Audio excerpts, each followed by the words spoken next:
नमस्कार मित्रों, प्रणाम। जय श्री राम। मैं आचार्य महेश भट्ट आपका स्वागत कर रहा हूँ श्री शिव शक्ति आध्यात्मिक चैनल पर।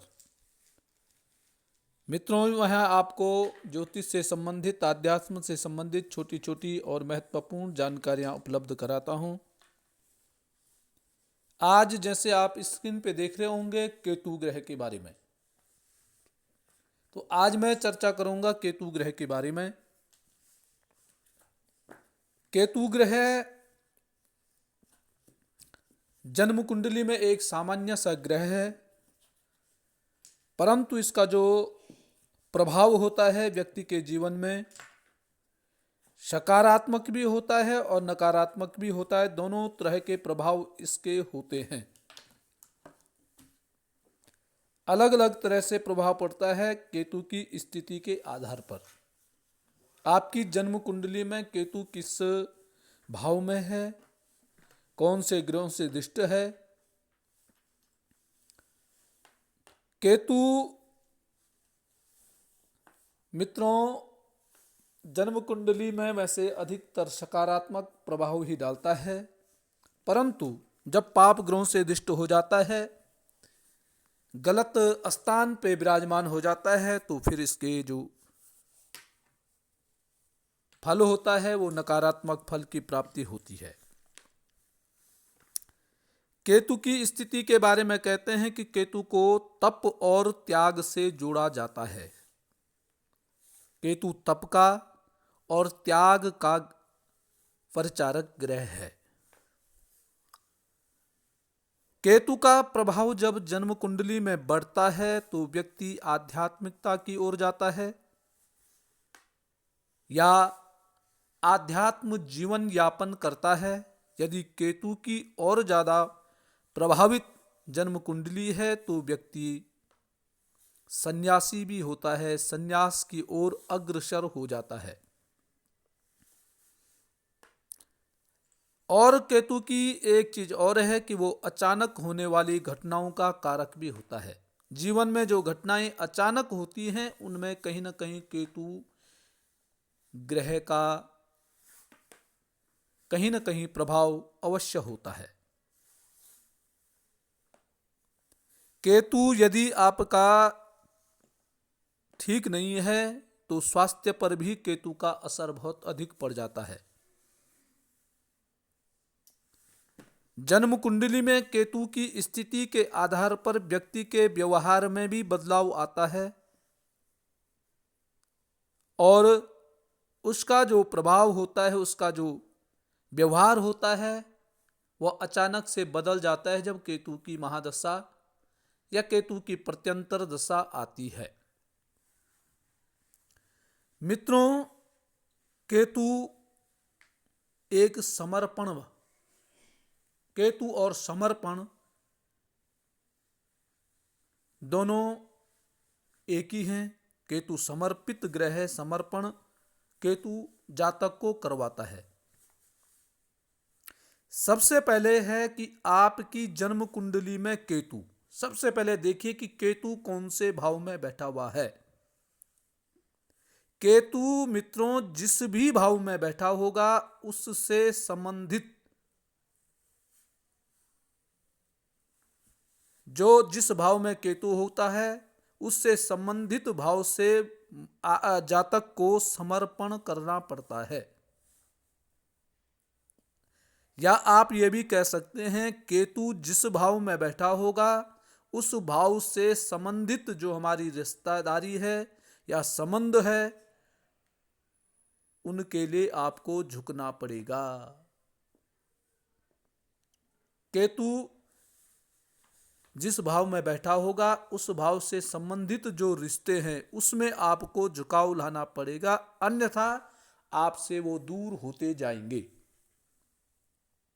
आपका उनके साथ संबंध जो है फिर अच्छा नहीं रहेगा, संबंध समाप्त हो जाएगा, वैराग उत्पन्न, उनसे आपका मन मुटाव हो जाएगा यदि आपका समर्पण उनके प्रति नहीं है।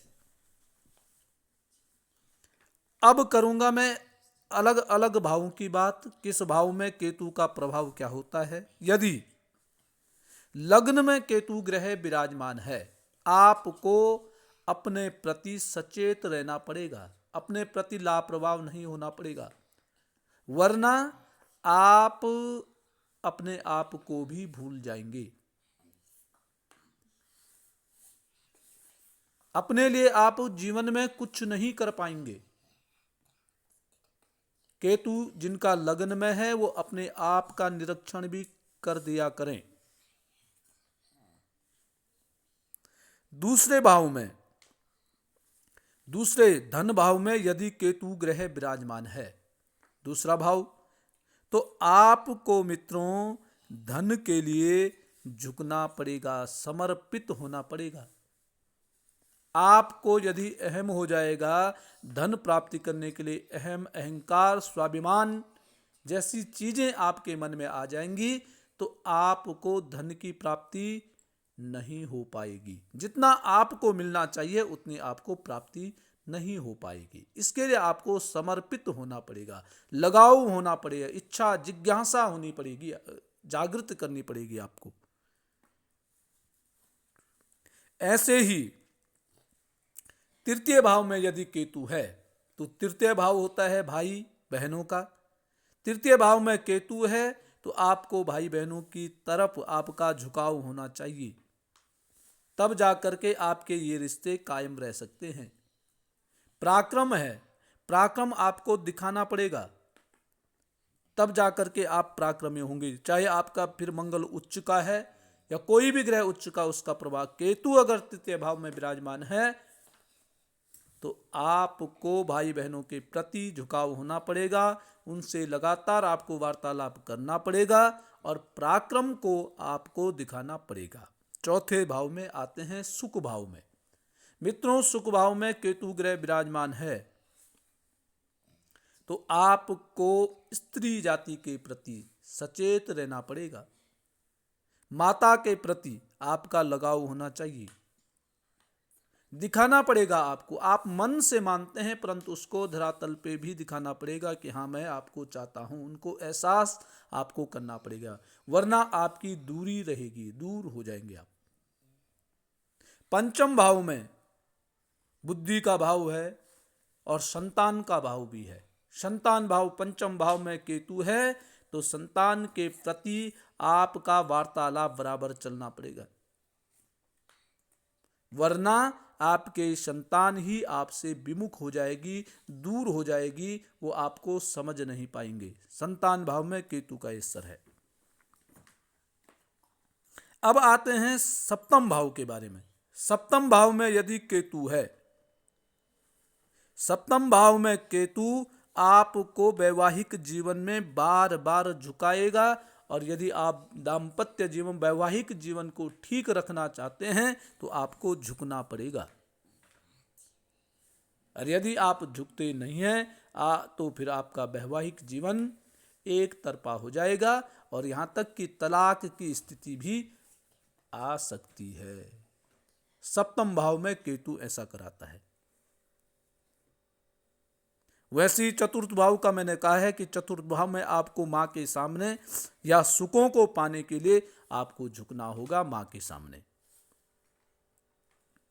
पंचम भाव का है मैंने कि प्रेम का भाव भी है, संतान का भाव भी है, संतान के आपने आगे झुकना पड़ेगा, प्रेम के आगे झुकना पड़ेगा। और मित्रों, दसम भाव, यदि दसम भाव में केतु विराजमान है तो आपको रोजगार के लिए, नौकरी के लिए बार बार झुकना होगा, समर्पण करना होगा। जहां आप, जिस क्षेत्र में आप नौकरी कर रहे हैं, उस क्षेत्र से संबंधित वस्तुओं को अपनाना होगा और उस क्षेत्र में आपका लगाव भी होना चाहिए।